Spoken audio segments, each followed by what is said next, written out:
Hey guys, okay, so when I discuss politics, there are usually two main themes I tend to focus on. One, the destruction of the family and relationships, and number two, the destruction of culture and the nation. Whether it be Canada's push for multiculturalism or the EU imposing fines on countries who refuse to take on migrants, I usually tend to talk about whether this is a good or a bad thing.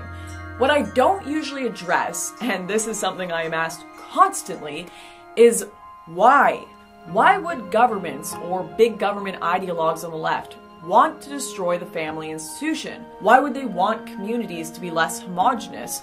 And why would they want individual nations to not have their own unique identities? What motive could they possibly have for doing these horribly destructive things? It's a question I have spent a lot of time pondering, and it really came together for me a few months ago when I saw a tweet from an account called Curators of Sweden. It's a government account where one individual is selected at random to tweet for a week under the handle Sweden as a citizen representing their nation. But really what it appears to be is just a hand-selected bunch of individuals who spew far-left nonsense the entire time. Seriously, you almost never see anything on that account critical of left-wing Swedish policies. One individual they had running the account, named Sarah, was asked by a user to tell them 3 unique things about Sweden. And the tweet that came after this genuinely shocked me. We don't believe in God. We trust state more than family, and we eat sweet jam together with meat. Why would any government want someone propagating those ideas about their nation using taxpayer dollars? And how could anyone think this is something worth bragging about? Well, to explain it, I'm going to have to do a little thought experiment, so bear with me. If you really think about it, where do you go to in your time of need? When you're most desperate, who do you look to? I personally go to my family. They offer me a shoulder to cry on, a place to stay, a hot meal to eat, and they're overall a therapeutic force in my life. I go to my community. I ask them for support, maybe a job or a cup of sugar. I go to them for help, and I return the favor if they need it. And I think for most people, even those who ordinarily reject religion, when all else is gone and stripped away, we look to God and we pray. Many who are homeless or desperate go to the church, which offers outreach. These are pillars of our lives. They give people guidance, a sense of comfort, and a sense of safety. Now, fast forward to a world where progressive politics has won. The nuclear family has been broken for the most part, and people feel disconnected from their mothers and fathers. They have no intention of getting married or even being monogamous for that matter. Most millennials are now single professionals living in a high-rise at 38 years old with no kids or spouse. Their neighbors? Mostly migrants, who are very different culturally. They don't talk much. In fact, many don't even speak the same language. The local church no longer offers much support and is soon to be replaced by some brutalist government office.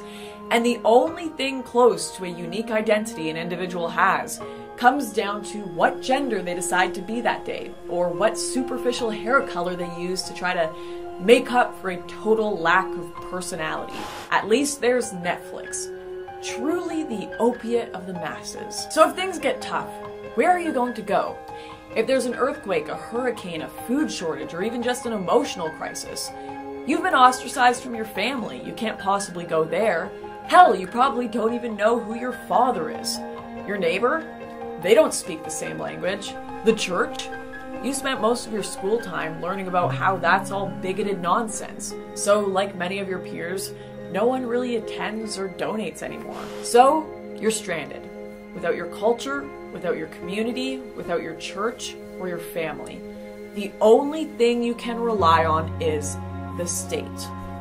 The state will build you housing. They'll give you a meal to eat and a job. With the rise in terrorism, all the garbage cans are gone, so you can pick up rubbish for the state.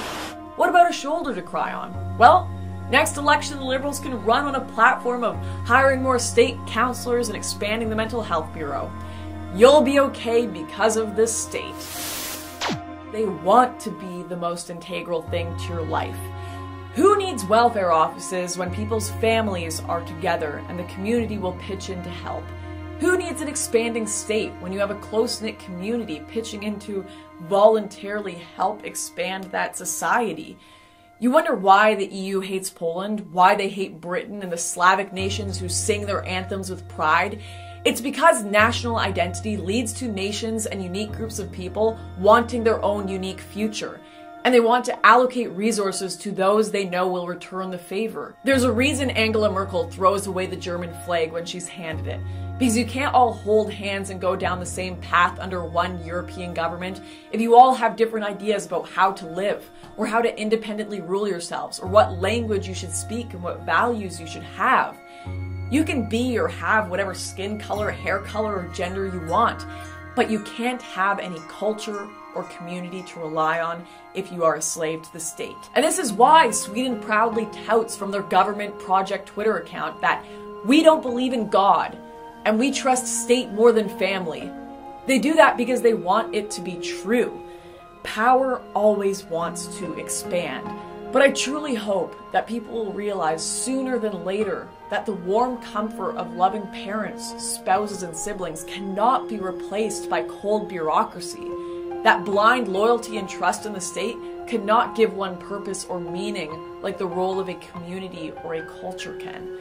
The only people this future benefits is the bureaucrats who want to control your life. Don't let them.